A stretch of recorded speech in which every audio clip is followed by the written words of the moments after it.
I'll get going once you've done any openings you wanted to do. Sure.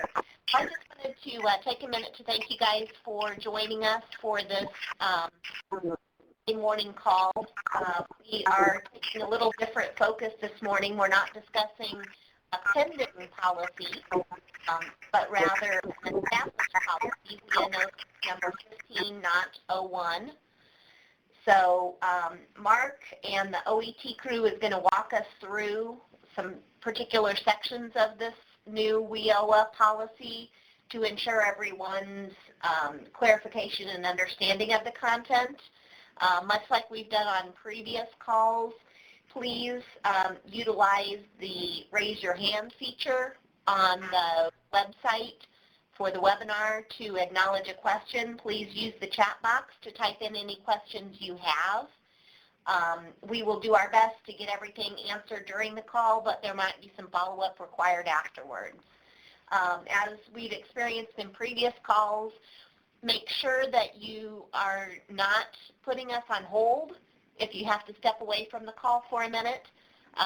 We don't need to listen to the background music. It is a bit of a distraction to the rest of the call. So hopefully this new format will eliminate some of that background noise and that allow us to have a more smooth conversation during this webinar and teleconference. Feel free to use the mute feature either on your computer speakers or your telephone, whichever is appropriate based on the way you're participating today. I will turn things over to Mark, and he will get us started on the content detail of our call this morning. All right, thanks, Jennifer. I want to add a little bit to what she said. With this new format, really, we really have enjoyed the open conversation that we've had. I think it lends well to everyone being able to provide information and questions at the time we're discussing something. But why we went to a new format utilizing Illinois WorkNet is if we do see a phone, identify a phone that has a disruptive tone of some sort, backfeed, message or something, we can disconnect those, and unfortunately, you'll have to request to be connected back on when you come back. So everything Jennifer said holds true. Please try not to leave us messages or anything like that, but we will be able to shut those off if something occurs. And if it's become such an issue going forward, we can mute all phones and then just request on an individual basis for discussion. We really would like to not go to that format because we do like this interaction. We are going to have meetings through July. I'm not real positive, Jennifer, if maybe you can come back and remind me what we're holding the next 3 or next 2 Wednesdays, maybe 3 even, but we are going to hold these through the end of July, like I said, and maybe Jennifer can reiterate what those next ones are. The topic on some of the upcoming meetings is going to include a discussion around IWIDS and some changes that are going to be available through IWIDS as things are updated to support the new WIOA requirements. There will be some additional topics discussed that we're still trying to flesh out to make the most pertinent areas, bring those to light in these calls. So there'll be additional detail about the specific topic to be covered each Wednesday. So look for your email communication announcing the topic and providing links to applicable materials, and also a scheduler notice so that event gets added to your calendar. Okay, what we want to do today, as Jennifer said, is cover what was included in the WIA notice that was sent out last Wednesday. Also, a couple other issues that have come up in the meantime we want to make sure we cover. So what I'll do is just flow down the way it's listed in the notice. That's in front of you there. You can also download it on the left. The 3 Tegels that came out last Wednesday are also available for download. If you just click on them and download them if you're curious. We are going to talk about those just a little bit near the end of the discussion. But basically what we try to do is break down the 5 basic areas of OET operations in this notice and what all of the local areas and providers should be aware of as July 1 hit. We unfortunately did not get all the changes in place by July 1 that we wanted to. A lot of that, as everyone knows, was because we continued to wait on guidance from DOL, and as would have it, we sent the notice out and got guidance 3 or 4 hours later, so additional guidance at least.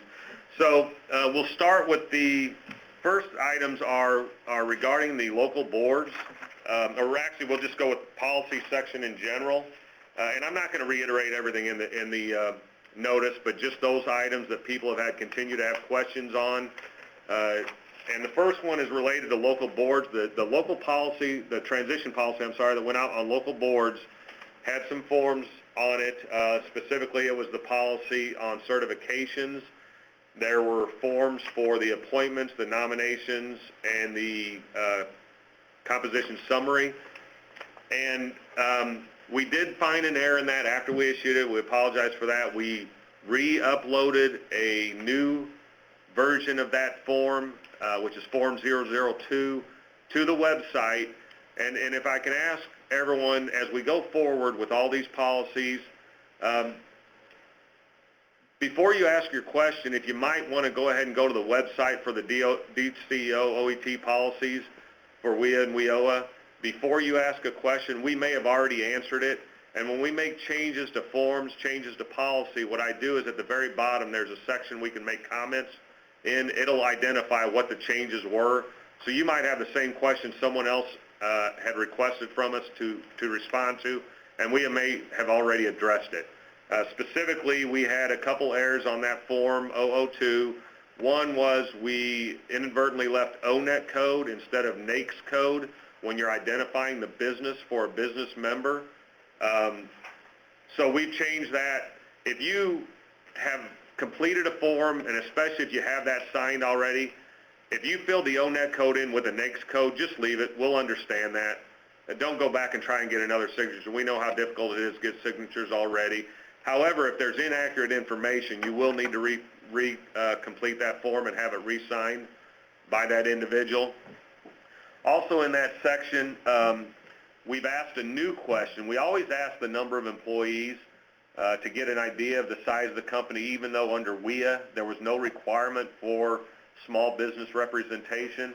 Under WIOA, there is a requirement that there be at least 2 small business representatives on every board. So out of your 50% plus business members, at least 2 of those have to be small business. The new question asked is the average annual receipts, and that both those in conjunction with each other are how you determine whether a business is small business or not.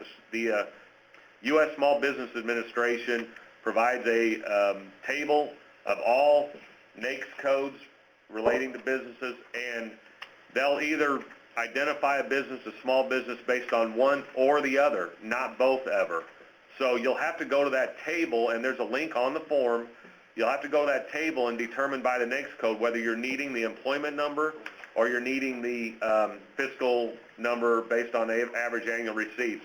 That average is based over the last 3 years of operation, so you'll have to get that from them. If they're a new company, only 1 or 2 years in existence, then you use the average of the 2 years or last year's information. Someone's asked whether they need to complete that for every single appointee, and you really don't have to complete it for everyone once you've met your requirement to get to 2 small businesses.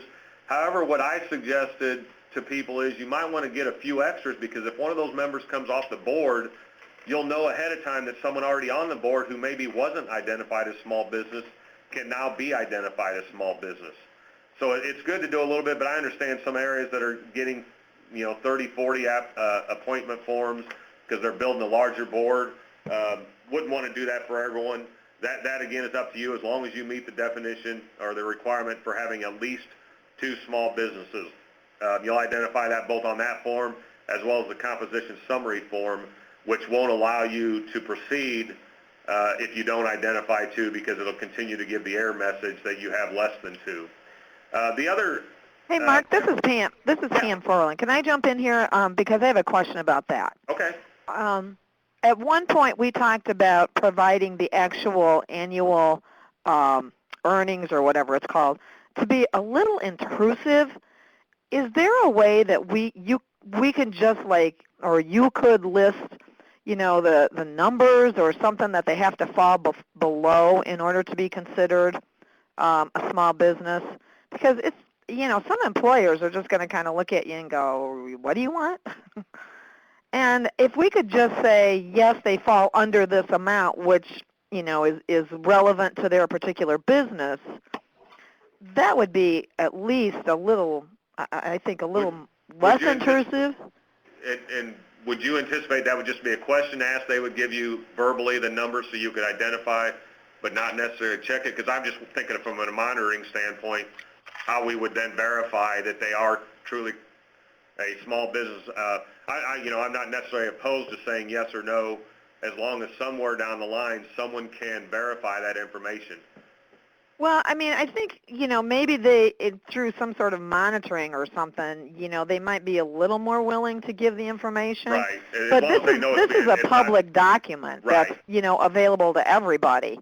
And right. Okay, I understand that. We'll check into that and see, and if we, management here indicates that that's okay as a yes/no question to small business, you can check already on the appointment form. There's a checkbox next to that small business website. So, right. You could, we wouldn't have to change the form. You just wouldn't fill it in. Exactly. And you would take the checkbox, and so we would know that way as long as you've got the information. Again, we'll have to let you know if that's going to be okay. That's fine. Because we did check like the SBA. Totally understand that. Yeah, and it's like, there's a certain amount for each business or type of business. Right. And so, if you haven't looked at that table, folks, it's 30, 40 pages, if not more, and every NAICS code is listed individually. Julie has asked a question. It's either employees or revenue receipts. That's correct, but you have to look at the NAICS code to know which one it is. You can't just decide to ask everyone the employee number and think you're going to go to the table and be able to identify them as small business. Certain ones, they base it on receipts. Certain ones, they base it on the number of employees. So you've got to know the NAICS, then you go to the table to figure out which number you need, and then you come back and make the determination.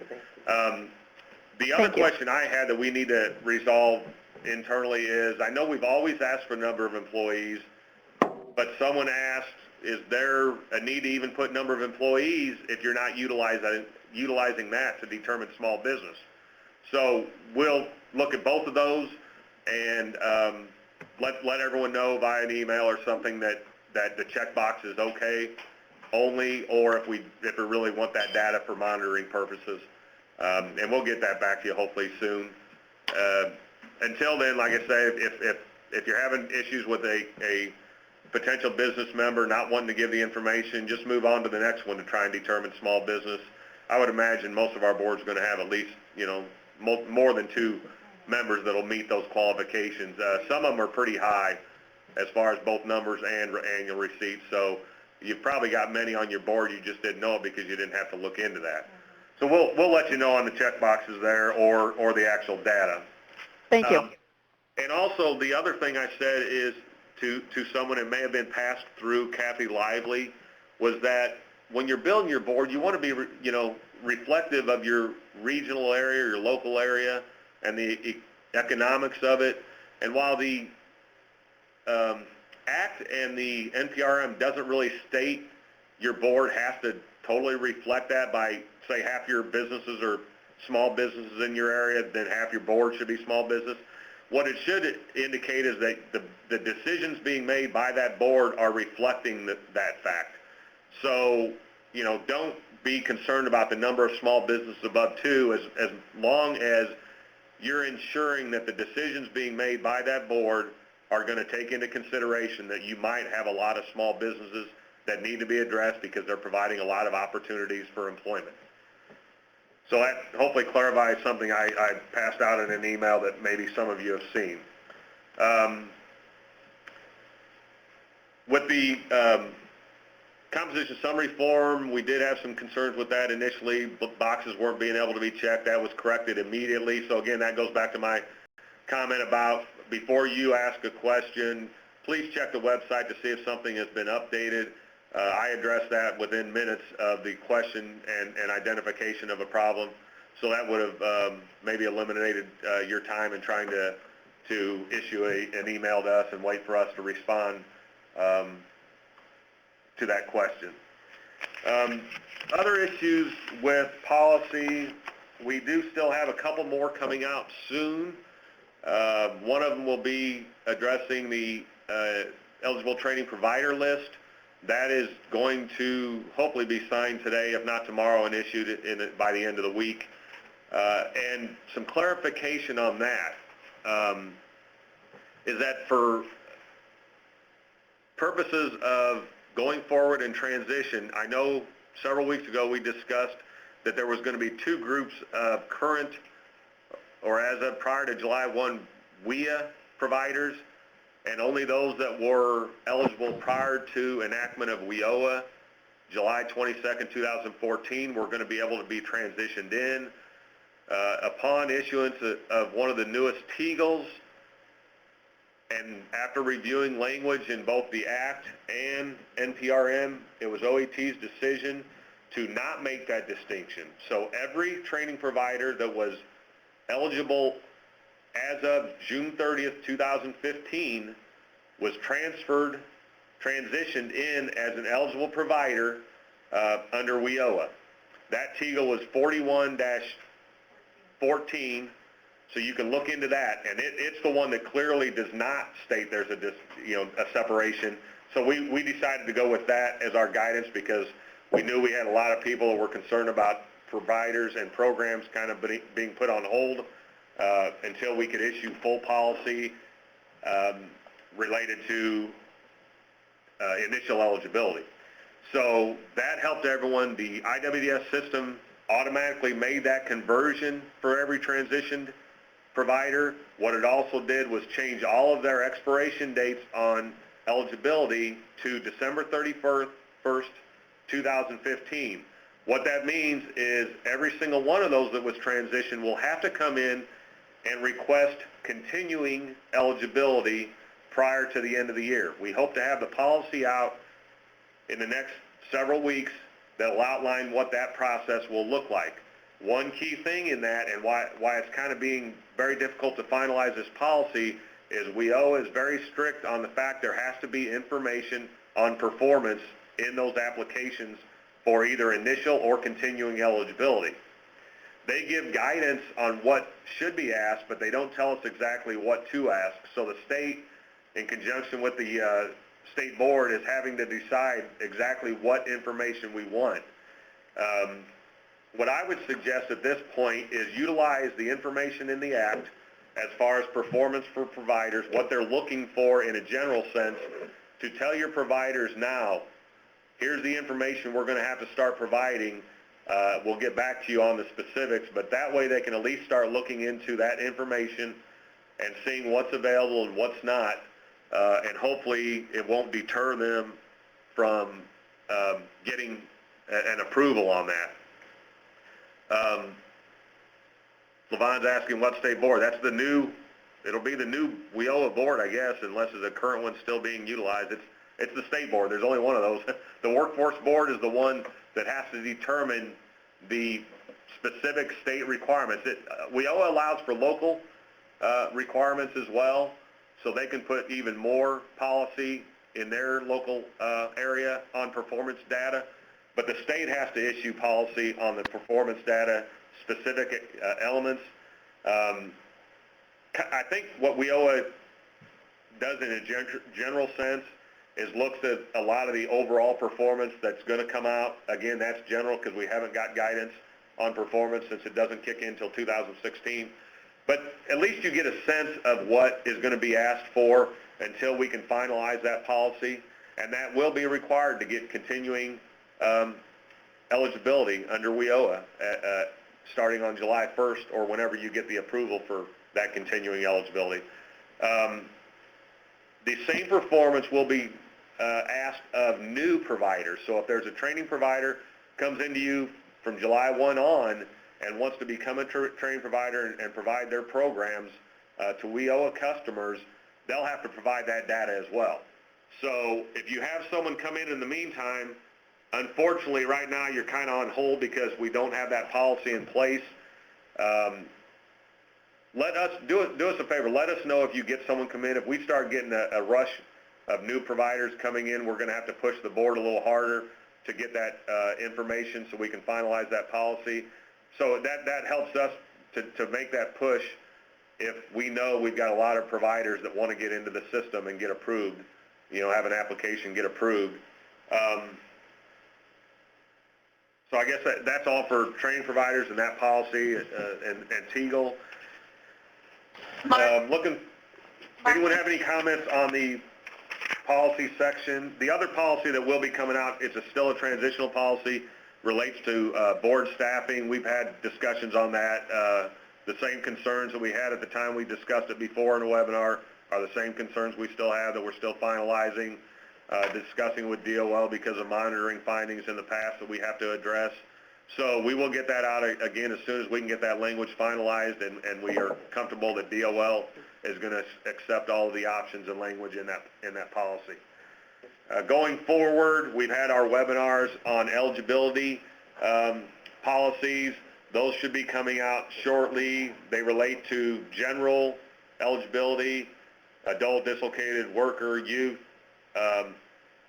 We'll have specific ones that are beyond just general requirements.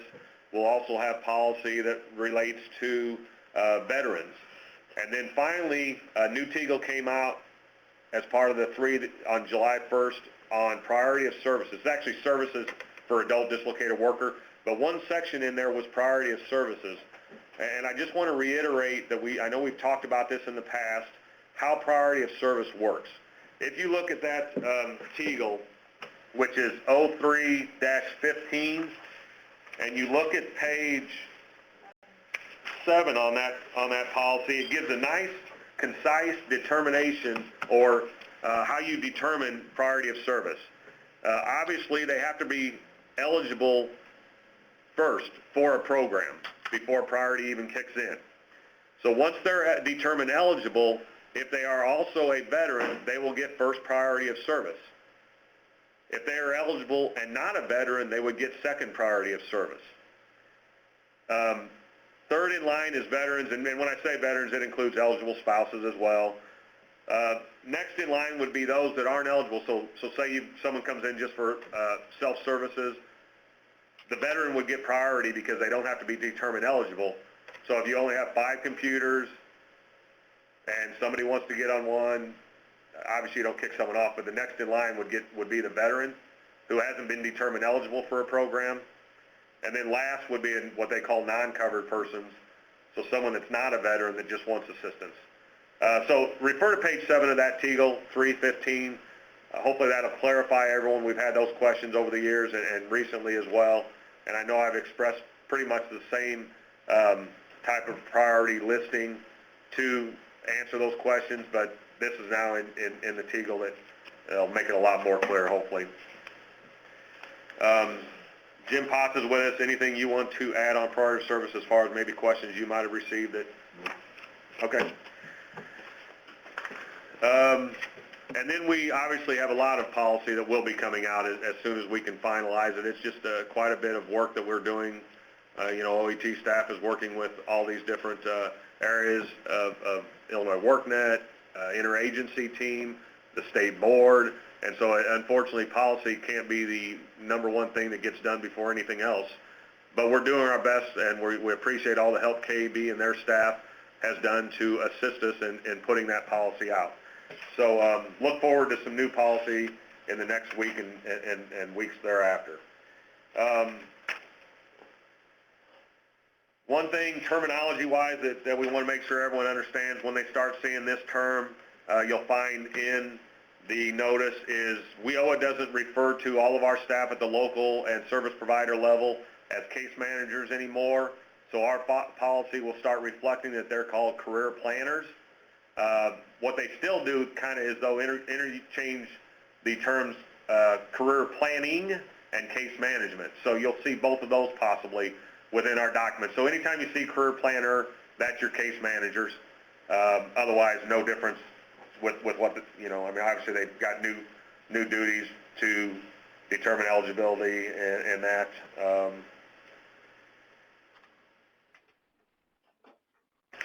as far as current policies that are in place, until we issue a policy that rescinds an existing policy, we hope we don't have too much contradiction in what the WIA WIA policy says compared to what WIOA allows.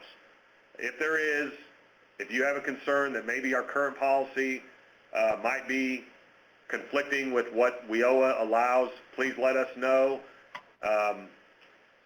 so that we can make it clear that we can't go against WIOA on those customers that are only considered a WIOA customer. Otherwise, in those documents, if it kind of transfers over from WIA to WIOA, just the term and the acronym WIA and WIOA are interchangeable. We're not going to go through several of our policies, will not be replaced anytime soon because their requirements have not changed with WIOA. And we're not going to spend the time initially to change those policies to replace the terms WIA and case manager, etc., in order to issue a new policy. Those will be the last group of policies that are issued, and those may be several months down the road. So in your interpretation of a current WIA policy, you can interpret it as a WIOA policy so long as it's not in conflict with WIOA. All right, I think that's all I wanted to pass on from the policy section of this, unless anybody else has a question. I don't see any typed in. You can always type your question into the chat pod. I'm taking a look at those as well as other staff here and trying to answer those as we go along. Otherwise, if nobody else has questions on the policy section, we're going to move on to the reporting guidance. We also passed on a email from Julio last week. I think it was on the last day, December 30th. Might have been first thing in the morning, actually, July 1st, that clarified the eligible provider issue. The other issue it clarified is how we're going to handle customers. That's where we go to the reporting guidance. And that falls under, not trying to jump too far ahead in this notice, but Section H of it says immediate procedures for local area. That talks about eligible providers and also talks about case management. Those two sections of paragraphs of Section H were exactly what we put in that email. So hopefully everyone got that email. They got the information as to what they're supposed to do with their customers. Basic skills deficient, we've got a question. We'll stop real quick before we go into the reporting guidance. Part of that determination of eligibility is that you're a covered person, and by covered, what they mean is that you're eligible for the program, and you're also basic skills deficient and or low income as required. So again, when you look at the veteran status, if a veteran is not basic skills deficient and not low income, they will not get the priority over the individual that is. Okay, so hopefully that clarifies that. We're trying to finalize definitions for some of these terms. The education system uses a different definition than we do, and with WIOA, we need to try to get consistent with all of our definitions because we have customers that'll be determined eligible one place and come over to the other, and we want to make sure that we have consistency. So we have to finalize some of these definitions, but we do want to reiterate that part of that covered and eligible section is the requirement that they be low income and basic skills deficient. Or basic skills deficient, sorry. Thanks, Jim. Okay, we've got a couple other questions. 12 talks about customer flow, providing career service. We'll get to that in a second, Susan. That's a big kind of gray area right now, so we'll kind of give you the best that we can at this point in time. Yes, and we tried to clarify it's basic skills or low income. Doesn't have to be both.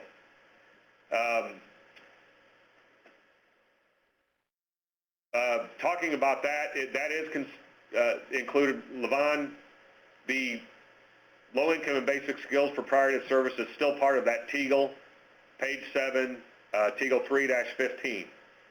Customer flow comes out of this new WIOA notice 15-NOT-01, as well as the customer flow portions of it were included in that email Julio Rodriguez issued on early July 1st to try and get career planners online as to what they should do with new customers coming in the system. Okay, so we'll move on to the reporting guidance. And the first distinction we have to make is, what do you do with WIA customers? WIA customers in the system will become WIOA customers. We won't have WIA customers, and no WIA customers can be determined eligible July 1st on. A customer may have walked in the door prior to July 1st, but if they were not determined eligible prior to July 1st, they have to be determined eligible under WIOA. Doesn't matter when they walked in the door. It's all based on when that eligibility determination was made. And so anyone determined eligible July 1st on will have to be considered under WIOA and the requirements of that act, and the NPRM and TEGLES that provide further guidance. However, one thing you'll notice when the updates occur in IWDS for, say, services available, they're different under WIOA. However, luckily they pretty much carried all the WIA services over into WIOA and added to them. They're going to be found under career services, not under core and intensive. So when you're dealing with a WIA customer, you're going to be now able to choose those WIOA services that weren't available prior to July 1st because they've been updated to become a WIOA customer. That benefits the customer. It gives them services that weren't available prior to July 1st. So there's definitely no harm in making that, and it made a lot different, a lot of help to our programmers not to have to try and distinguish two different customer bases going forward for those services, and leaving the core and intensive in there as well as the new career services. So you'll note that career planners need to understand that they'll have additional services available to their customers as of July 1.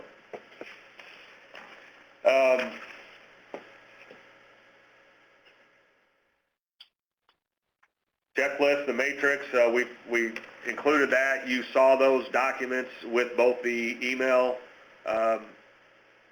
issuance as well as the WIOA notice. You'll see all of the available services to customers now, placed in the proper category as well as with the proper program. Eligible training providers, screens, those will be updated. We gave you 2 dates in that email. Hopefully we'll have everything updated to where you can enter customers, new customers, by July 15th. Please, until you get that notification either from Julio or from Patty Schnorr from reporting, our reporting manager, don't enter new customers into IWDS. Hopefully by the end of the month we will have all of the updates necessary to both determine eligibility as well as enter the training providers.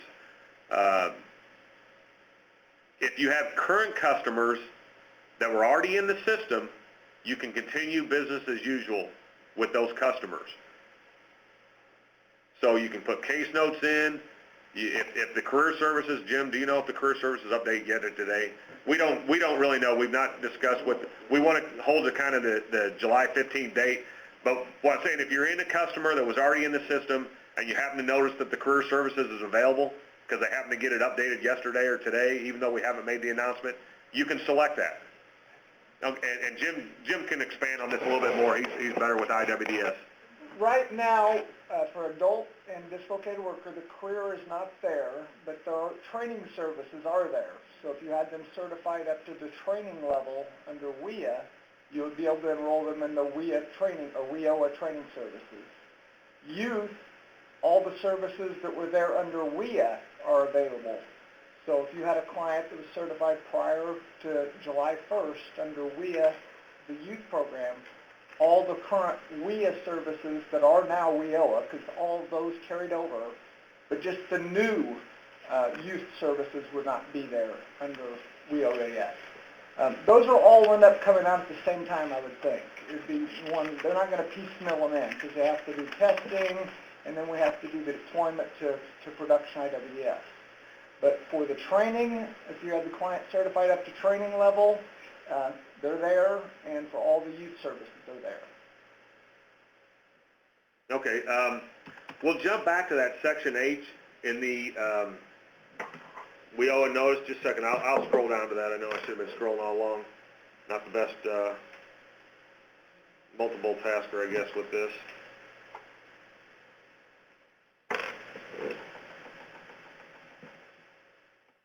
Oh, I did have one other point.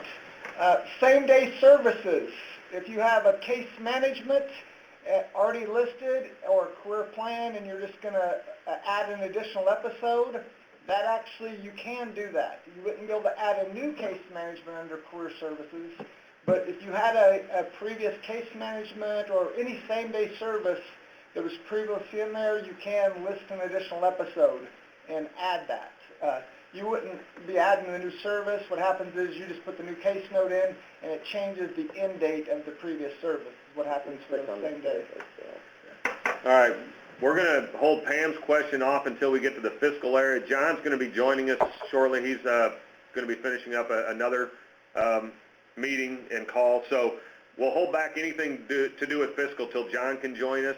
And if we get to that point before he's here, we'll do our best between Laura and others to try and answer those. So we're back to Section H, and what we tried to do under this case management section, Jim, can they exit WIA customers? I think, yeah, they can. Yeah. Yes, if a customer's in there, you can proceed with them pretty much 99% of the time as you would before WIA came out, because we didn't remove the ability to proceed. Like Jim said, if they were already determined eligible for training, you can go into the training lines and enter those. So if you need to do follow-up for a WIA customer, you can go in and put the follow-up. You can put case notes. So certainly if you want to exit a customer that was already in the system as a WIA customer, they can be exited. Now, under this case management section, until we can get that system fully updated, and I know hopefully we're talking only a week away, but we know we've got customers that have come in the door in the last week, and they'll continue to come in the door over the next week. We provided you with a couple documents. The first one is we revised the standard application. So attachment B to the policy letter and the attachment, it was also attached to the email from Julio, provided that form. You can utilize it either as a paper form or utilize it as a form in Microsoft Word. What you need to do for all those new customers is utilize this until we tell you the system is up to date. Go ahead and address that customer. Don't tell them they need to wait till the 15th to come back or until further notification. You don't want to do that with them. You want to go ahead and be able to proceed. So you're going to gather all the information on this form. Also going forward, once we get the system updated, we know a lot of the local areas utilize paper forms anyway and then enter the information after they've discussed it with the customer rather than doing it at the same time. They'll be able to utilize this form for that purpose as well. There's also ability to put case notes on that form. At the very end of it, you'll be able to, or not on that one, on the services matrix, that's the second document. You're allowed to, you're able to check all of the services being received by a customer, place the proper checks. You can do obviously multiple check boxes in those fields, and then there's a page and a half where you can put case notes. So everything that a career planner is doing with the customer needs to be case noted at this time. And then once we indicate the system is ready to go, those career planners will have to go back and put all that information into the system as they've done in the past. When we issue either email or other type of guidance saying the system is ready for this, we will also indicate to you a kind of a period of time where you need to get those in. Right now, our policy is that every service provided needs to be entered into IWDS within 10 days. Obviously, we aren't going to be able to meet that. We won't expect the career planners to meet that, but we will give you guidance. So if we hold to that 15th of July to get the system updated, or maybe July 30th because we want to wait for other fields to be updated, we're going to need to give you an additional time frame beyond 10 days, and that'll be noted in that communication. Okay, another fiscal question from Julia. We'll wait again until John's available to come in to assist us with that. In looking, while this is a very lengthy section on case management, we were just trying to give you a step-by-step procedure as to how a career planner would handle a customer that comes in from starting on July 1st. I don't know that there's any other sections. Oh, no, Julie's question's actually not for John. Okay, let me reread that. I'm sorry, I just saw the expenditures. No, Julie, what that's for, if the person's familiar with certifying a client in adult or dislocated worker training, under other grant sources are unavailable, the client's supposed to complete a budget worksheet. It's really more of a verification the client can afford to go to school. Case managers, as part of the assessments, gather bills as well as income. The reason why you do that is you don't want a client that's going to be going to training for 6 months to realize UI runs out halfway through. So it's a tool that's been in IWDS since 2002. Right. This is Julie, Jim. It's in IWDS now, but what I was trying to say is in IWDS now, it just says monthly expenditures. I want to know, are you going to make it impossible for us to enroll some? We do this on our own form, not on your application. That's what I want to know. Is it going to lock us down if this isn't filled out to be able to enroll somebody in training like some of the other screens in IWDS? If you don't fill them out, you can't go any further. That's what my question was. Nope, you don't have to. You'll be able to use your handwritten one. There's nothing Okay. right now in guidance that says you have to use the one in IWDS. Okay, that was my question. I just wanted to make sure we weren't going to get locked out if it wasn't filled in. Yep, Thank same you. as the assessment summary section. We have to have an assessment. There's a section in IWDS for that, but it's not locked out if you don't complete that assessment summary. You better just have an assessment documented someplace else. So same thing as it's been all along. Okay, thanks. You're welcome. That brings up another concern or question that we want to clarify with regard to ability to pay for training. WIOA required, and WIOA also requires that WIOA funds are the last resort to paying for services. What that means is a career planner, part of their obligations in dealing with a customer is that they determine there are no other sources of payment available to cover those expenses. They're pretty strict on that, and our monitors, we're gonna have to, our policy will indicate that, and our monitors are gonna have to start doing due diligence in ensuring that is occurring. So you need to make sure that career planners are asking the questions necessary, and we are working on really what that might look like. But among other things, have they filled out a FAFSA? If they're eligible for financial assistance through the training provider, because the FAFSA qualifies them, well, then they need to utilize that. So pretty much every customer should always be asked if they filled out a FAFSA. While it's not free money, nothing's free anymore, it's free to the system, and we want to utilize that and not utilize WIOA funds where we don't have to. Also, partner agencies have programs that will pay for services, whether it be a career service or a training service, that are non-WIOA funds. They get monies from Department of Rehabilitation. They get monies from Department of Justice, maybe for individuals. If those monies are available and can be utilized to pay for these services, that's what has to be done. Not may be done, not should be done, but must be done. So career planning going forward is going to have to incorporate that into the questioning, into the documentation of, yes, we've asked, we have searched, they fill out a FAFSA, they showed us they're not eligible, or the monies that they're eligible for can't be utilized for this service, because I imagine FAFSA's qualification will not qualify them for career services. It'll qualify them once they get to a school and pay for their training, but it probably won't pay for those career services. So, Pell Grants, another one. FAFSA's going to tell us if they have Pell Grants. No, Pell Grants, if they have them, yes, they want to use those. We want to use Pell Grants before WIOA funds. No, this is also where the budget worksheet comes into play. It does give latitude. People have to live. So on that budget worksheet, if you're trying to utilize your Pell Grant because you have no income, and the case manager can justify the Pell Grant's going to be used for living expenses, and we're going to pay for the training. That's the perfect example of how it should be properly utilized. Leveraging resources, how it is in WIOA, and so there's an example. You just got to know what the resources can be utilized for. Pell Grants have a quite quite a variety of uses. So you can use that, like Jim said, for living expenses, food, supplies maybe, what have you. And then WIO will pick up the actual training cost because the Pell Grant will run out.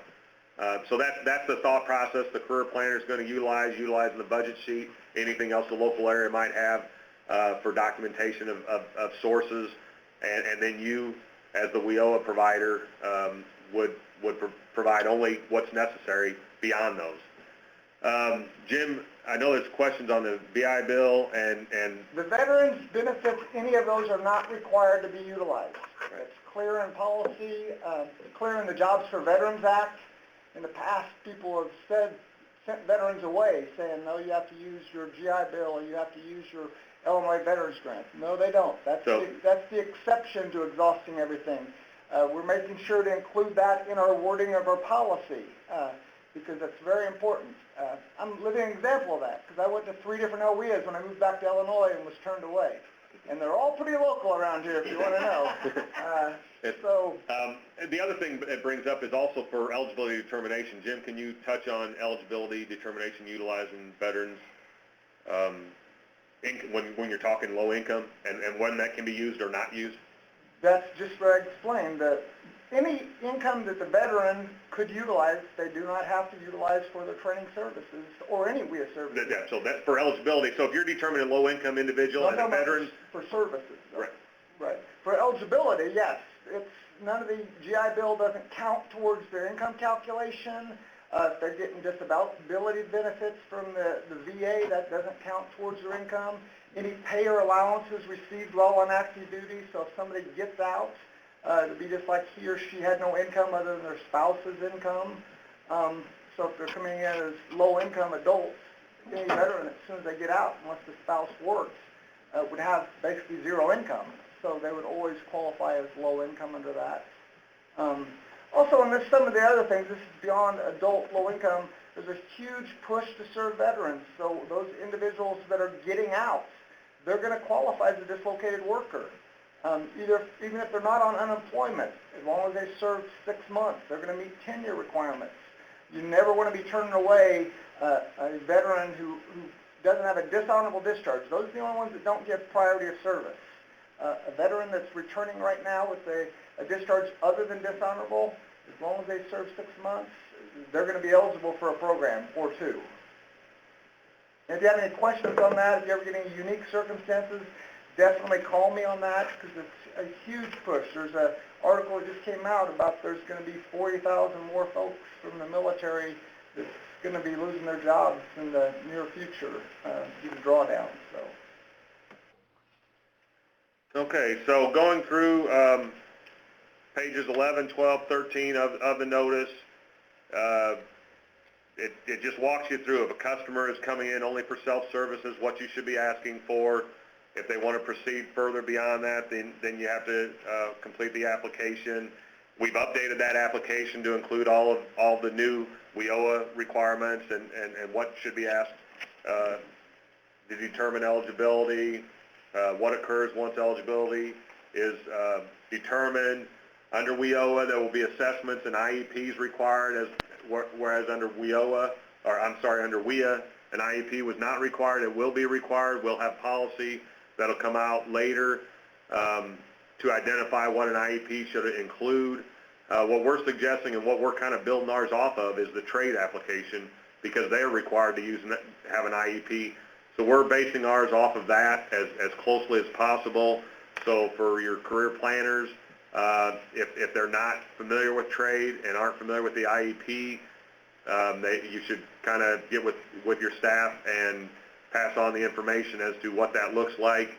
The IEP document that you use now, maybe you should provide to them so that they can understand what questions need to be asked in developing a plan. And that's another key element of WIOA is that you're developing a plan for a career, not just get a job, but for a career. So part of that planning for the career is that you're making determinations that an individual should receive certain services, including training, that will lead to a career.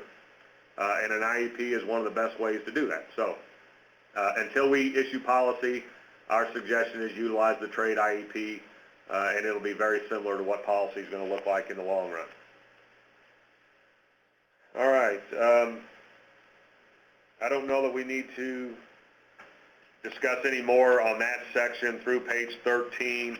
Obviously, because we don't have the system to guide career planners in eligibility determinations, luckily with the system, it does a lot of that determination on its own based on information put in. We're just going to have to ask career planners in the next few weeks to do a diligent job of trying to best understand WIOA and the eligibility criteria, and make a determination based on that. If anyone has questions, they can always address them to Jim, myself, go to someone within your local area that might have more expertise in helping maybe work together in this time being to learn together and make determinations.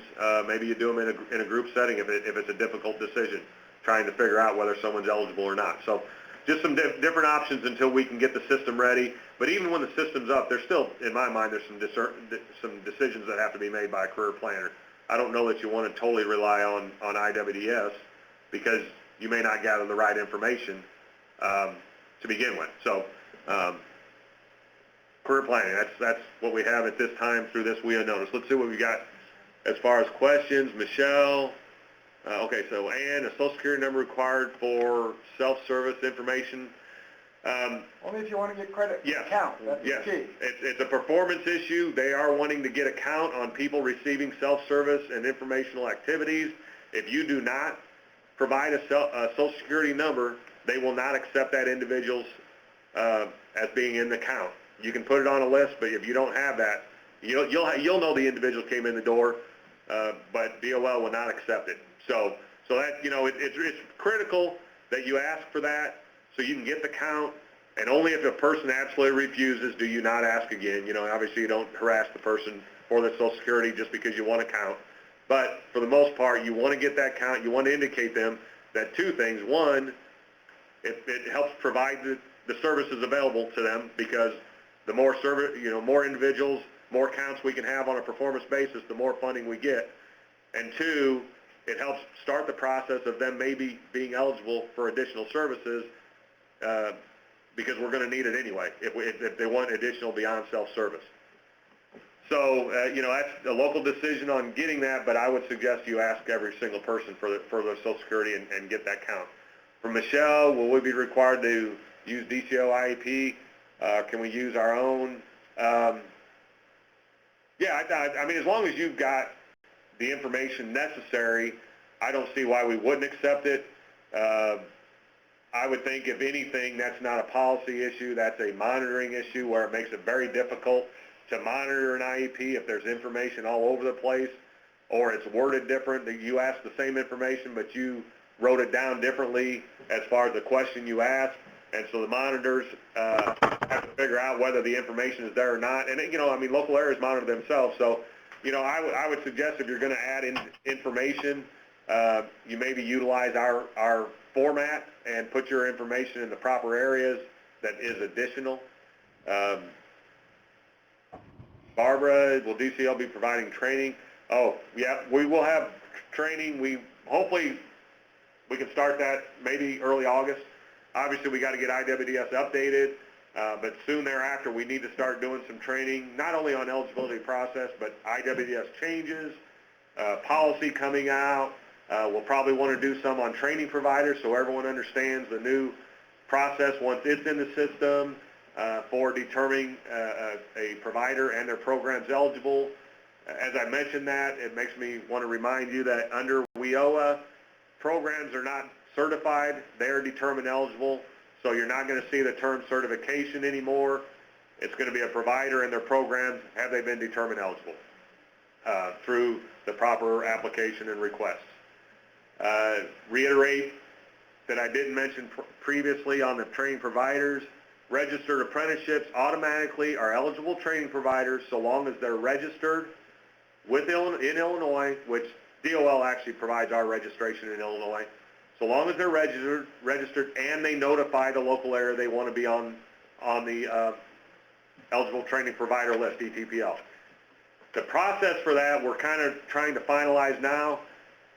we would anticipate the local area should reach out to all registered apprenticeships to let them know that this is available, that they can get on, in case they haven't been following WIOA, let them know that WIOA has changed and they're emphasizing registered apprenticeships. And if you want to be a eligible provider under WIOA, you have to let the local area know so it can be added. However, we will have a process also where if a registered apprenticeship now or in the future knows they can request that, they don't have to wait for the local area to contact them. They just can get it, follow whatever process is finalized to notify the local area, whether that be in a letter, whether that be available to them in IWDS, or some form. We're still finalizing again that policy as to how registered apprenticeships will get on the list. This is Jim, but just to piggyback on what Mark's saying, right now, along those lines, the veterans, a lot of the apprenticeships are giving a push to bring veterans into those programs. I hear a lot of commercials for pipe fitters. They have a priority program for veterans. You can piggyback right along and say, hey, our program is reaching out to those veterans, and that's exactly what they are. So if you match your priorities with their priorities, and it's a win-win situation. So I think I could advance to that thought process. Yes.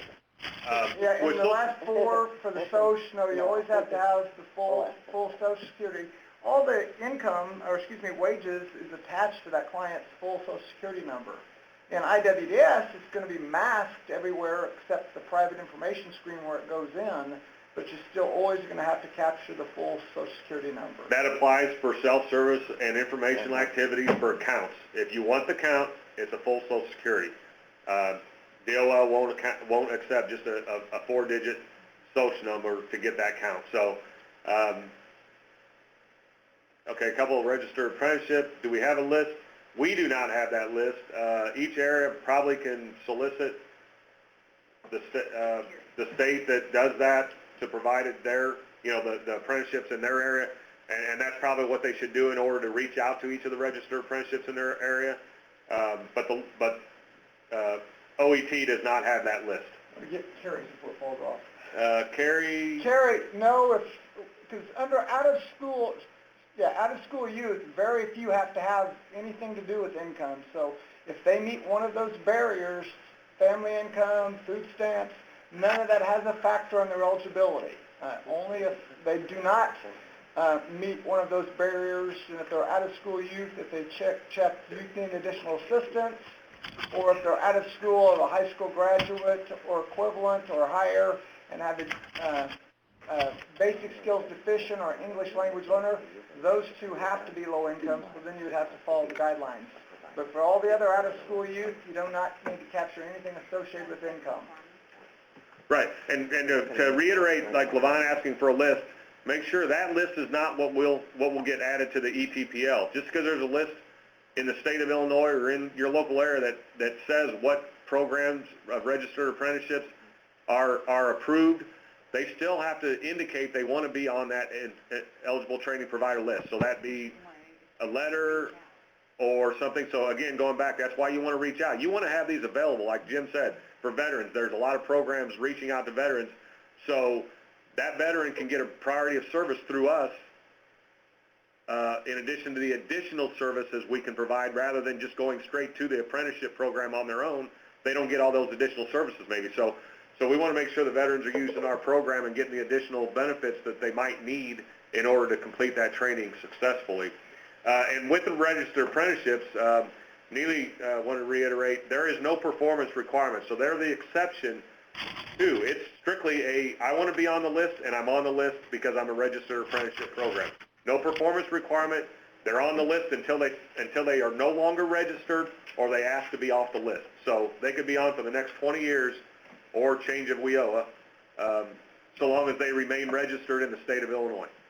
Well, Mark, and that was the question that I had, is because we had a previous discussion about the registered apprenticeship, and we kind of talked about that those training programs would still need to be in demand. But when I read the TEGL from DOL, I didn't get that gist at all. I thought that they were saying if they wanted to be on the list, regardless of if it's an in-demand occupation for our area, they could be on the list. Is that You're in Yeah, charge. registered apprenticeships have to be treated a little bit differently, Okay. and we'll finalize that. Like, we've still got and Jennifer can jump in if I'm incorrect here, but we've still got the requirement or the exception where if you're part of a bridge program, it doesn't have to be on the demand occupation training list. Yes, that's correct. Yeah, so we'll have to address registered apprenticeships as well. It's basically just a huge push by WEOS saying, hey, we're missing the boat because we're not bringing these folks into play. You know, Yeah, because there are limited jobs and they're hard to get into, but if they're making them more accessible to returning veterans and things like that, you're going to get double basically credit for it. And they are going to get performance outcomes. I'm sure once they get jobs, you're going to get wages. Well, that's another one. associated with it. The assumption is a registered apprenticeship is basically an OJT, meaning you're going to get a job. Right. And so that's why they're pushing for that, is because their assumption is you should almost have 100% positive outcomes from your customer base. So it's a good source of performance to utilize that as much as possible. Steve, I'm sorry I wasn't paying attention to my screen here. Steve, do you still have a question, or are you available to ask that? Clear to ask if you still have the question? No, you've already answered it. It was a while back. Okay, great. Sorry. Someone just told me that you had your hand raised, and I didn't notice it. I was just trying to play by the rules. Levon had a question. But we're open. It's fine, Steve, and everyone else, as long as we remain with an open conversation, until we have too many people jumping on each other. I think it's going pretty well today and in the past. It was really the background noise that was the issue with the open conversation. So if you have a question, feel free to go ahead and jump in when there's a silent moment in the conversation. Okay, Mark, thanks. if I could mention Levon's question. She's asking for clarification about the bridge program. And I believe what Mark was saying is that a bridge program is not required to be associated with an in-demand occupation. The definition and the intent of a bridge program is more on the intermediary focus.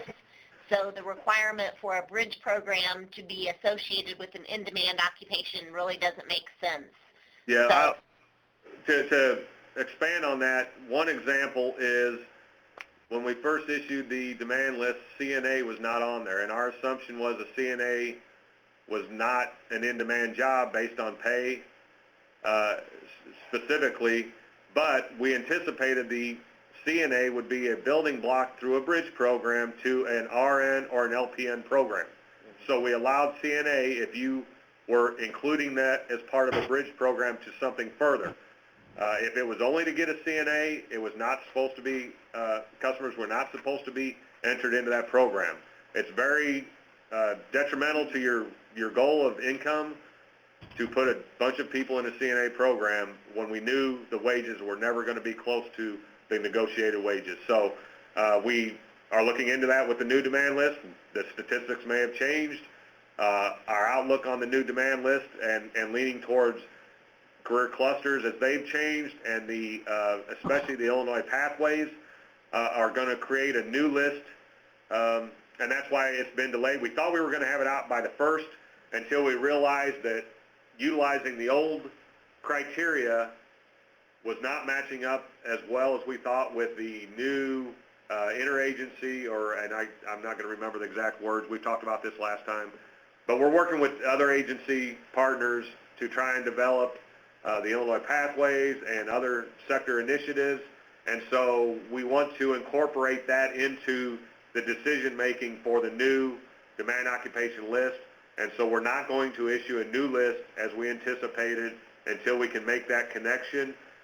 We will be waiting for information from IDS as well as finalized regional data.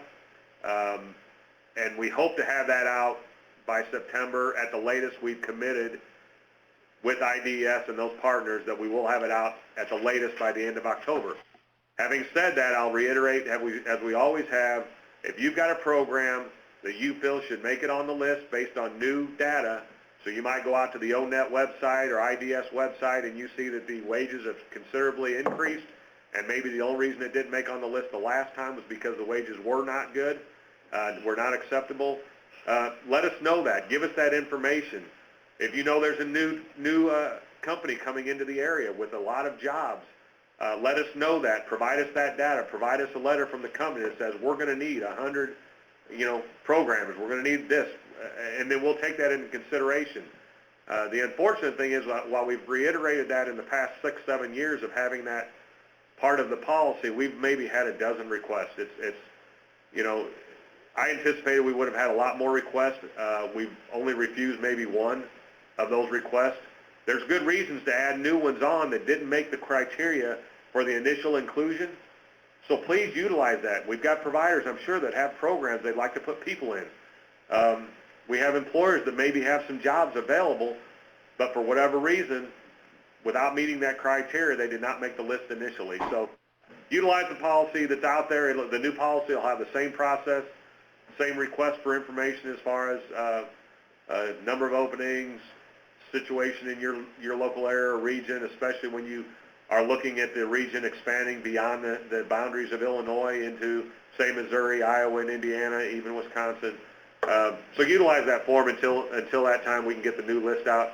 Once we get the list out, we'll still have that available to you because there may be something else that you still feel should be on the list that doesn't make it on the list. Mark, what if we recently had a request in a local area, and we had talked to it was going to amount to a lot of jobs for a trend. What about with the new WIO, a transition here? Can we put a new program in? I did not cover that under eligible training provider list very clearly, I don't think. Until we get the system updated in IWDS, no new programs, no new providers can come in to request eligibility. Hopefully, like we said, we have that done by the end of the month. So let us know if you have providers that are requesting a new program or new providers requesting eligibility, so that we can have that for backing to get this done and get the policy out there and available, for application. If I didn't make it clear, and someone can stop me if I start this, new providers get initial eligibility. Existing providers that are either transitioned into WIOA from WIA, or once they've been determined eligible down the road, initial eligibility is for only 1 year anyway. So in another year, they're going to have to give us that performance data of that program they just got determined eligible. Then they can come in for continuing eligibility. Same for those that are being transitioned in. They come in for continuing eligibility, not initial eligibility. And continuing eligibility is for 2 years. So that'll save a little bit of headache for the company or the provider that got transitioned in. They're going to have to go through the process before December 31st, but they're going to get a 2-year eligibility. So IWDS has to allow for that. Currently, I think we allow for 1 year is all, if I'm not mistaken. So IWDS is being updated to allow for that. Michelle, as far as bridge programs, a bridge program isn't a program in a sense of I'm going to go out and I'm going to find a bridge program that will lead me to a job. What a bridge program is a series of things. Some of it might be basic GED, adult ed programs. Some of it might be a occupational training program, but it doesn't necessarily meet our requirements to be on the list, but it will lead you to something that's going to be on the list. So a bridge program is a series of training programs that lead you to an occupation that is in demand. Right. So that's why the bridge program, you don't see any listings for a bridge program, because bridge program in itself doesn't exist. It's just a series. And none of the elements of that necessarily have to be on, other than the final training program that leads you to that job. So, the GED program, the maybe adult ed program, and that's why adult ed programs too, for the most part, are exempt from the demand occupation list, because they're not directly leading to a job. They're leading you to further training, further education, whether it be a classroom type setting or an OJT or something of that nature. Okay, we got a couple questions coming in. I'm trying to see where we're at on the WIA notice. Are there any other questions before we move off of reporting guidance? ICCB statewide definition for bridge program is the same definition. We work together with the education system when we developed a definition for bridge program. I think at that time there was a manual out there as well to kind of guide people as to what a bridge program might look like. There were several different plans, one including nursing, one including a manufacturing, I don't know what the others were, to give you an idea of what a bridge program might look like. Some of them were very extensive because the individual needed quite a bit of maybe ESL and then a GED and then a, whatever. So the definition is exactly the same because we did work together and will remain the same. We have no intentions of changing that. Levon said you can contact her with additional information, especially if you want that manual. Okay, I don't know that Mike was able to jump on. I don't know if, But I can. yeah, we have anyone from planning other than Laura. Gary Icon's on here as well. So let's move to the planning section. There wasn't a whole lot of planning we put in this because planning isn't really needed until next year. However, planning needs to begin this year. So I'll let Laura touch on what you should be expecting, not waiting until March 2016 to start thinking about your local plans. Well, as we discussed in the training that we have with Melanie Arthur, and what's typically been done is that the governor's vision is determined as outlined here, and then we develop a state plan that is due by March of 2016. There is an intent to have that draft done by the end of this year. At that point in time, then the governor's vision can then be also included in the local plan. The local planning guidelines will need to be developed, but until we know what is going to be required in the state plan, which we don't have any guidance yet from DOL on that, it will be difficult for OET to develop local planning guidelines. So right now, that's why we've continued to go with the WIA plans that are in place until at such time as we can put out new guidelines for the WIOA plans. As far as economic development regions, the intent right now is to continue along the lines of thinking with the 10 economic development regions that we've had for quite a while. However, there still needs to be some looking into to make sure that those are going to match the requirements under the Act. So we're still looking at that, but right now I think that's what we're kind of looking at. I think that's about it for planning right now until we get more guidance from DOL on that. And again, that's the same way with the memorandums of understanding as well, and the infrastructure funding. Until we get more guidance from the Department of Labor, there's really not a whole lot that we can do on that front. As far as planning, though, what you can do now is make those regional connections, which you've probably already done throughout, clear back to when they did the CSSI initiative.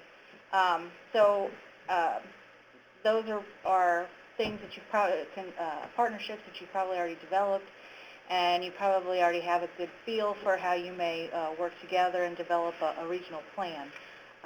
So I'm not sure that there's much more that we can say about planning.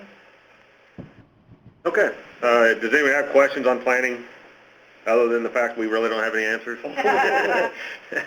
We'll move on to performance. Again, it's similar to planning. There's not a whole lot available as far as guidance. So we included just a few dot points there. All 4 core programs are going to have similar performance measures. They'll have the same goal in title, but it doesn't necessarily mean they will have the same goal in number. A lot of people were concerned that how can, one program meet the same exact criteria as the other, and my understanding, and Neely can maybe help support that, is that everyone will negotiate their own, and so one of the core programs will have the same goal, or measure, I should say, utilize the right term, same measure, different goal. Because maybe it's anticipated that the wages for someone out of rehab services will not be able to be the same level as maybe it is under WIOA. So in those negotiations, both sides will press their case and get whatever goal negotiation they can get out of that. So I know people kept saying how can we all have the same goal, and it's not the same goal, it's the same measure with a different negotiated goal. Mark, this Yeah. What do is you think? Steve. Yeah. It would seem to think that with the push for remedial training and basic skills deficient, that these goals would have to be considerably lower in negotiation from the state to Department of Labor to down to the locals in comparison to the WIA goals. What is your thought on that? Well, I'll let Neely speak because she's a part of the negotiations. That was my first thought, but I know so little about performance, I don't want to speak to it. So Neely, if you've got any. Steve, I agree with you, but I think every year they say that, we're supposed to serve the harder to serve, and every year they don't like to lower our goals. But that's something that we, when we run, we'll have the outcomes and get some baseline data and see where we are with the new exit time frames. But yeah, that's another thing. They're going to use the regression model target or some type of model. So that's where we have to get those characteristics and barriers in there, because that works for the state and our local area. To expand on that, going back to the career planning part of it, the career planners should understand that the barriers will play into performance potentially, and so as they're doing their assessment of an individual and they find the one barrier that gives them eligibility, don't stop with that one barrier. Get every barrier possible and qualified for that individual so that it can be put into the system and the system can reflect that. So when the staff goes in to do negotiations with DOL, they can say, listen, here's all the number of people with barriers, all the number of barriers that we have in each of our areas and in the state as a whole, so that we can negotiate accordingly. If they quit at one barrier just because they've determined eligibility based on that one barrier, it's hurting the performance goals. So keep that in mind as you instruct your career planners and as they go forward in assessing an individual for an overall picture of themselves. And this is back to Carrie's initial question a little bit back about youth that, the older youth, out of school youth that aren't required to meet low income guidelines, if they're still on a form of public assistance, if you still have those types of factors that can give you the regression analysis benefit, you still want to capture that information. So even though it's not your eligibility requirements for the out of school youth to meet those low income requirements for many of the barriers, you'd still, if they're meeting those criteria, you still want to document that, because it's only going to help you in the long run and help the states. The more difficult it is that you're serving a client, it's going to be more bullets in your chamber when you go to negotiate, both state level and local level. Yeah, because when we were going to negotiate for 14, and then they didn't have us negotiate for 14. We ran all the information for basic skills deficient, different characteristics and things like that. I can't remember the percent we had in the state, but Steve, in order to answer your question, I do think that that's going to go up, and that's something that we can use during negotiation time. Yeah, I was just thinking that, before we would, under WIA, we would assess an individual, and if they had the skill level to, for example, go into RN training, then we put that person in. But in under WIOA, we're going to be looking at people who enrolling them into remedial training, basic skills deficient, and putting them into probably funding their prerequisites all the way up to training and training them for longer than 3 to 5 years on the average. There is conversation about expanding that basic skills deficient beyond just 9th grade or 8.9 or below.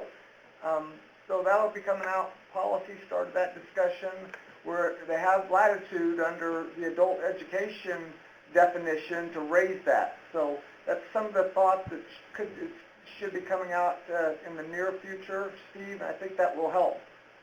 Like one of my suggestions, and I don't know if policy will take it, was if somebody was a high school graduate, but at 11th grade level, then they were basic skills deficient.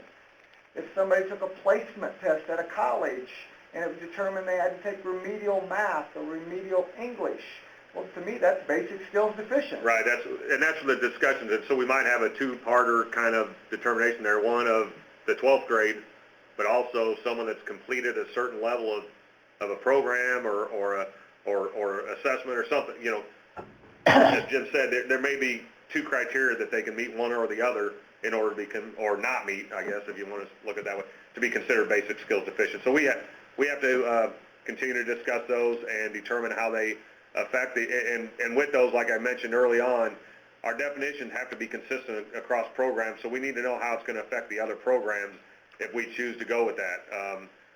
So it's a lot of discussion at the interagency level that we don't necessarily have the insight in as to how it's going or how it might end. So as far as interagency team meeting, again, they're continuing, they're meeting on a regular basis. I can't imagine what those discussions are since I'm not in them, because this is, while it probably was something that should have been done for years, it's something new to most people. So I'm sure they're pretty in-depth on what all the things, just going through what's required, much less making decisions based on what's required. So everything as it comes out, we'll be sure to let you know, as well as all of our agency partner and their providers are going to be notified. A couple questions here. Pam, as far as local goals, well, I don't know anything for the other programs. I assume they have local goals as well, but we're going to continue having local goals in addition to our state goal with DOL, and so there won't be any change with that, and I imagine performance being a priority of interagency team, because they've got to set some of those things, especially as it relates to providers, and that those discussions will be included. This is Jennifer, and there is a performance accountability subgroup of the interagency team, so those discussions will be continuing, and there is an emphasis on ensuring as much consistency of definition as possible, as Mark said, but it's a significant initiative to put parameters around this, especially in light of the guidance that's yet to be provided by the secretaries.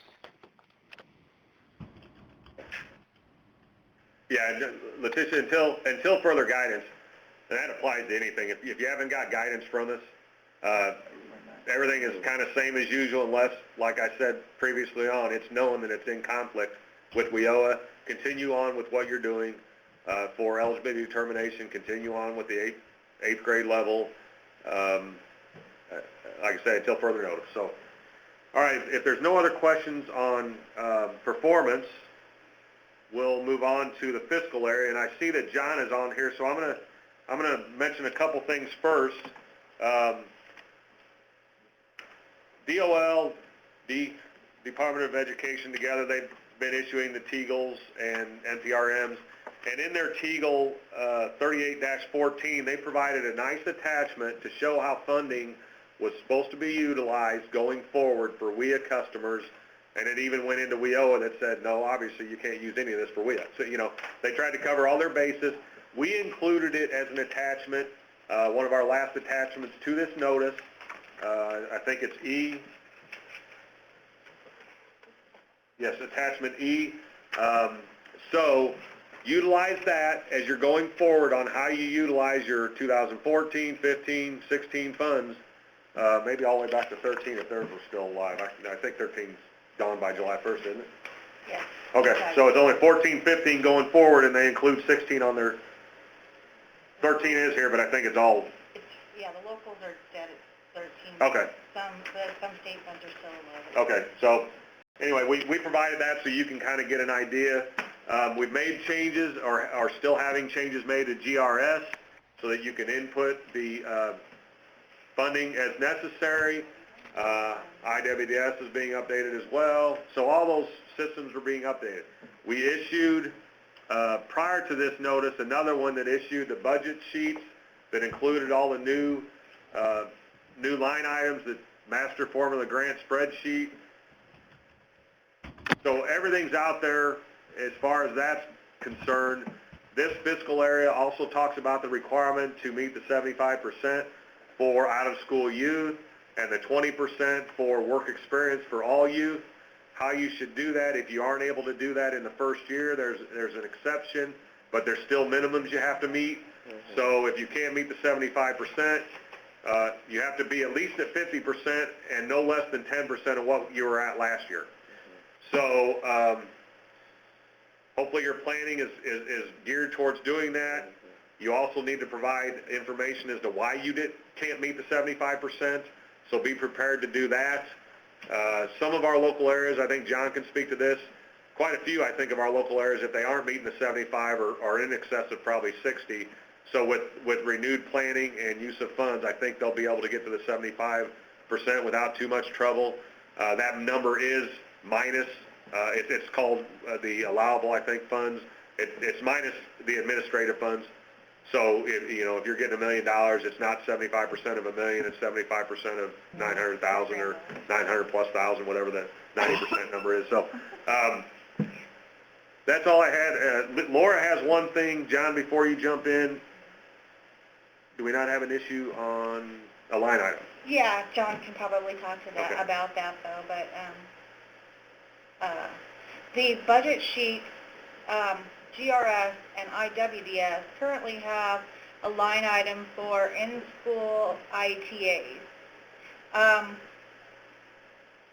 We have clarification now that the waiver that we had before is not in place, and 681-550 in the NPRM says that it's only for out-of-school youth 18 to 24. So therefore, that line item is not going to be, can't be utilized until we get a waiver. We're talking about looking at, or asking DOL for a waiver, but until there's guidance provided from DOL about the waiver process, we're not able to request one yet, so that's, I just wanted to let you know that. It's remained on those three things, the budget sheet, IWDS, and GRS.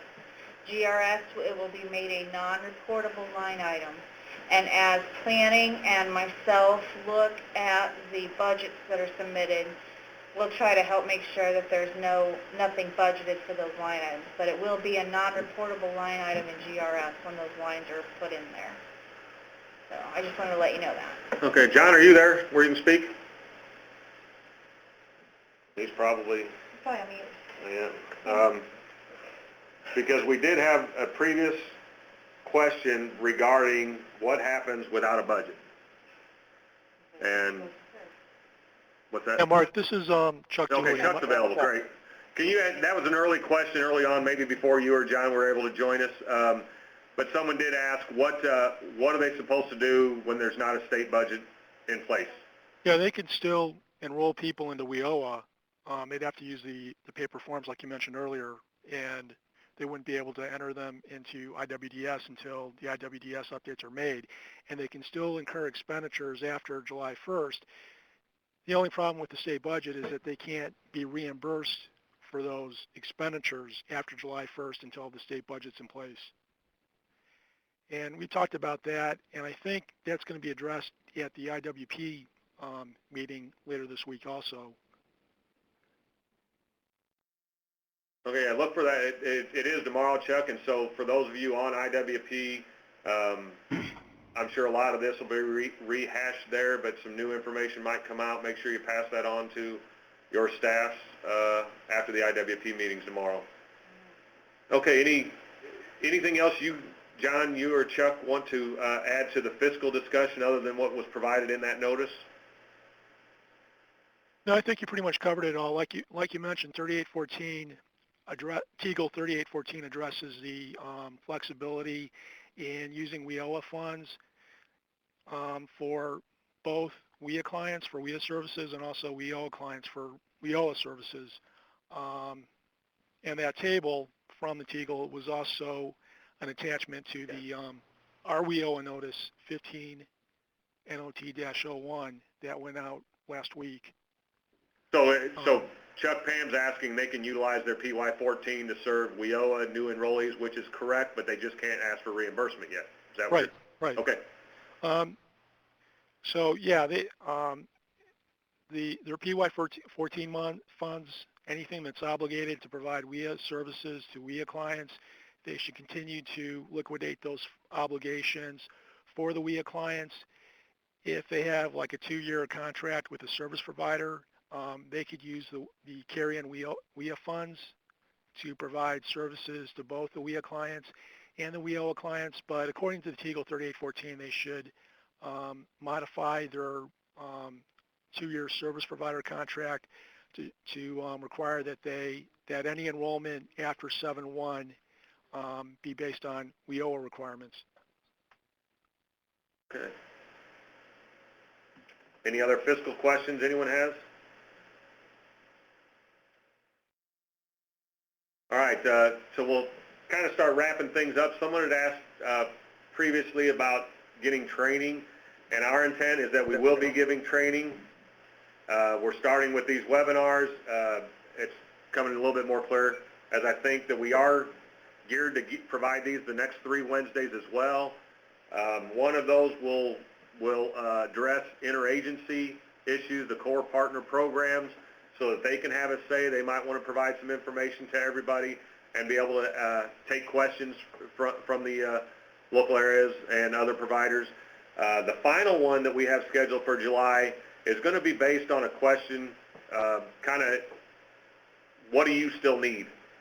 Deal. So we're going to send out a questionnaire to everybody and have you kind of identify 3, 4, 5 things that you still have concerns about, that you still have questions about, and in kind of descending order of the top most requested question, we will start providing information on those. So you'll have a little input on that meeting. Probably a week beforehand, we're going to send it out probably as a, I don't know what they're called, monkey survey, where we give you 10, 15 choices, as well as maybe you can fill one in if you want something that's not on that list of 10 or 15, you just want to write it in, and like a write-in candidate, if they get enough votes, they get put on the agenda as well. But it'll be based on that, so look forward to that. Probably coming, I think we're going to send it out through Illinois WorkNet. So just look for either from us or from KEB or from Illinois WorkNet when that comes out. We'll let you know as next week and the week after's webinars occur when we anticipate that that's going to go out.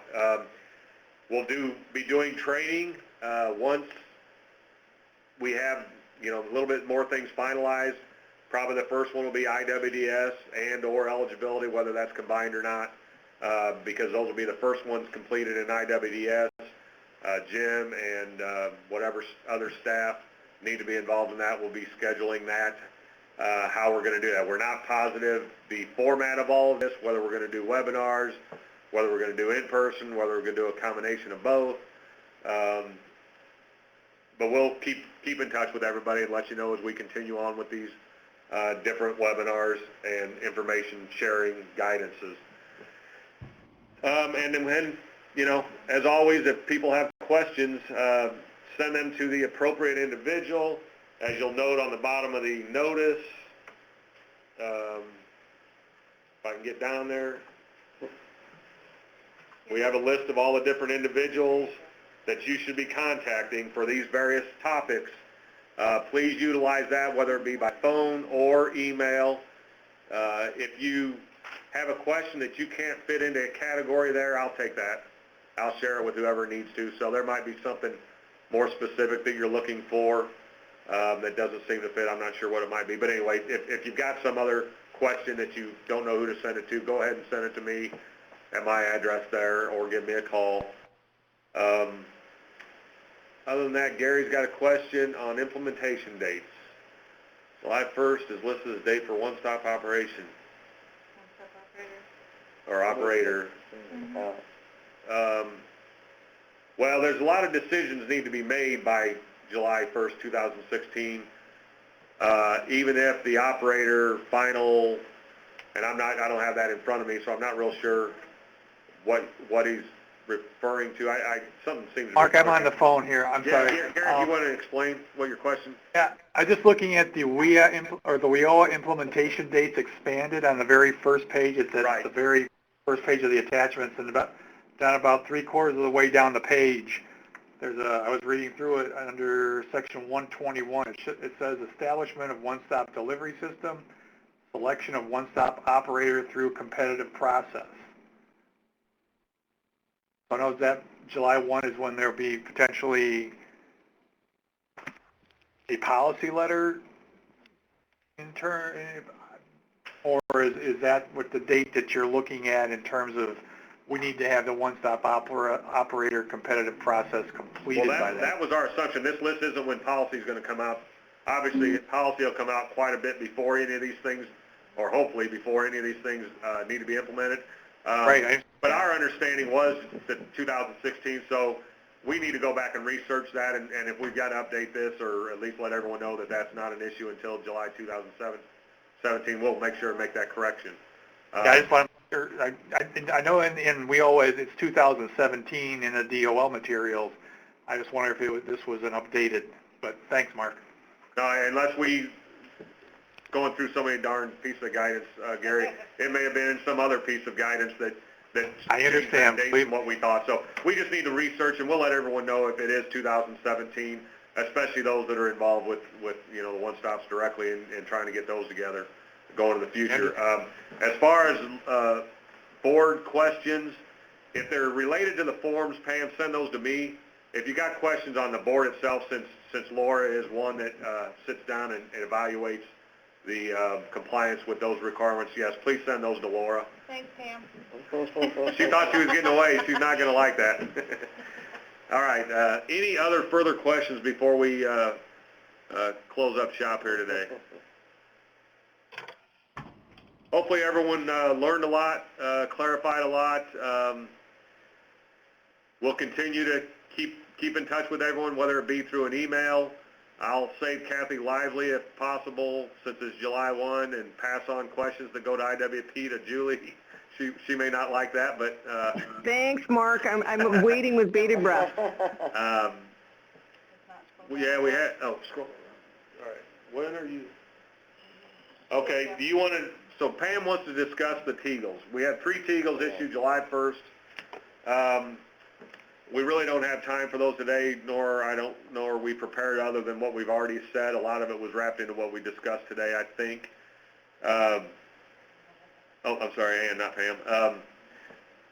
So we'll look into that, and maybe we have time next week to further look into those. If there's something that we need to get out to you immediately, we'll, as we evaluate them further, we'll share that information. Susan? Those the career services are the ones that are applicable to their program. They should be providing those services applicable to their program. You provide career services applicable to the adult dislocated worker and programs. So that's what it's talking about. Yeah, if you go into each of the programs under WIOA, they have their own career services listing, and even though you might say, well, some of these under WIOA look like should fit under some other program, there's still a responsibility of you when you bring a customer in, but that's where the coordination of services, that's where the cooperation between partners, as well as other service providers comes into play. The whole, reason for WIOA is to get people to work together. I understand each program has their own career services, but someone walks into the one-stop, whose customer are they? Whoever walks up to them and talks to them first? I mean, there has to be some way of deciding who's going to provide career services, because a lot of them overlap. Right, and that's where, again, the interagency is starting the process to say, between the 4 of us, who does what. And some of those might be we both do it, only because if somebody's not available, well, they should be available. I mean, actually, WIOA does state that the information has to be available. So I'm thinking more like for a satellite facility that doesn't have to have all core programs. An individual has to have knowledge to say, here's where you go to get the information at the least, if not have some of that information available to them. In the main facilities, the partner's got to be there, so somebody staff-wise has to be there to answer that question. And so when it does overlap, whoever is best responsible, has the best information. You know, you wouldn't talk about adult education when you've got, or I mean, it might not be the best example, but, you know, rehab services when you've got a cohabilitated rehab facility, you know, individual right there. Right, and Right, that's why UI they're really would go to- pushing the common intake and the referral process. So whoever does the intake can say, okay, this person's eligible or could be eligible for this program, this program, this program, Right. and then you refer them out, so. Well, Right, and and I'm it's- not talking about refer. I mean, I know where people Yeah. go if they want a GED. I'm talking about somebody walks into the one stop and says, I want to talk to a career counselor. I want career planning. I don't know what I want to be when I grow up. That's something that any of the partners But could. that's all what all 4U core partner programs together are going to work on a one-stop operator level and a coordinated service level to determine. Maybe the person at the front desk where the customer sees first has to know all 4 programs and determine this person's best suited to go to rehab, or this person's best suited to go to WIOA, the Title I-B, or what have you. So that's the thinking you need to, you know, be considering, and why they pushed off the one-stop operator provisions for another year or two is because that has to come into play. And so, again, we're starting that with the interagency team to start at the high level of each program to determine how that's going to be done, and then it will be passed down through the staffs, and then we'll pass those on to local areas to say, listen, here's what we've agreed upon. Here's who's going to provide these services in these facilities because they're minimal, and WIOA has, I'm just using this example, I don't even know if it's true. WIOA has more funds available, has more staff available, we're going to have them do these things. Because we don't have staff in another core program to do the initial intake and entry into IWDS. However, once that's made, then we're going to start branching out to each of the 4 programs to determine the services to provide. Right. And you should, you know, whatever benefits the customer the best is what those decisions should come out to be. You know, I wouldn't expect the same with fiscal. Our financial assistance, which is a new career service, while it was available before and under the DEI program it's required, now it's a new career service to give financial information and assistance. I don't know that staff at the WIOA level is going to know that. So that's where you provide information that you have, but you might bring in other individuals to provide that information. And this kind of goes back to what Melanie Arthur was talking about in her presentation about when a customer walks in, you ask those 3 or 4 major questions to see where they go. And that was something that Lisa was talking about earlier, is that they are kind of looking to adapt those 3 that she used in Iowa to try to kind of adapt those for Illinois as well. What they are is basically somebody walks in the door, has no clue what they're wanting. Well, you're going to get a different service plan and start of your path because we've got to figure out what it is you want. You might just want to get a job search, you know, and that's all you care about. Maybe you're just a new UI customer and you're not ready to go to training. You just want to start looking for a job. There might be ones that know they're coming in for training. Maybe they've been unemployed for years, months or years, and they know they want to get to training because they want a job. Well, then that's a different path they're going to be given. And Melanie Arthur, she talked about that. She didn't have the documentation at that time, but I think she shared it with IWP. And so she indicated those 3 or 4 different paths to be taken. And in those, she identified all the services that should be provided. You know, even though they have to be available, some of them may not be, I don't want to say the word, but they might not be relevant to a particular path. Someone going, you know, just wanting basic services doesn't need to be told about some of those other ones. So anyway, that's what Melanie Arthur did. Iowa's adapted part of that and expanded on it, and Illinois is utilizing that to develop some guidance tools as well. And we're working with Illinois WorkNet, I think, to develop those as well as some other, basically it's all career planning issues. So your career planning, while a lot of it's going to go forward the same as is, won't look the same as it did. There's just a lot of other requirements WIOA has that we need to adapt to and include in our services. As far as Barbara asking who's on the interagency team, I know all the directors, if not a first level representative. Beyond that, I don't know who's on those agency teams. I don't know how often they're meeting. or their objectives. KEB is assisting in those meetings. Whether Jennifer wants to be able to speak for Skip and the KEB on those, I don't know. I'll let her chime in if she thinks that's something for this meeting. The interagency teams are meeting about every 3 weeks. The group is representative from the first meeting at the director level. Delegates have been identified by the director to participate in ongoing discussions that have gotten into more of the details, looking at the practicality of implementing what WIOA requires.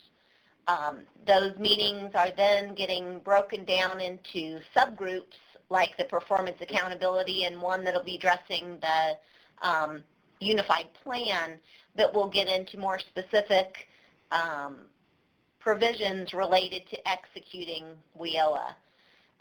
The scope of the interagency group is really just to raise awareness of the overall coordinated efforts that are required to execute WIOA, bring light to the direction that is required to work in unison as it's envisioned under WIOA, which is a little more explicit than what we articulated.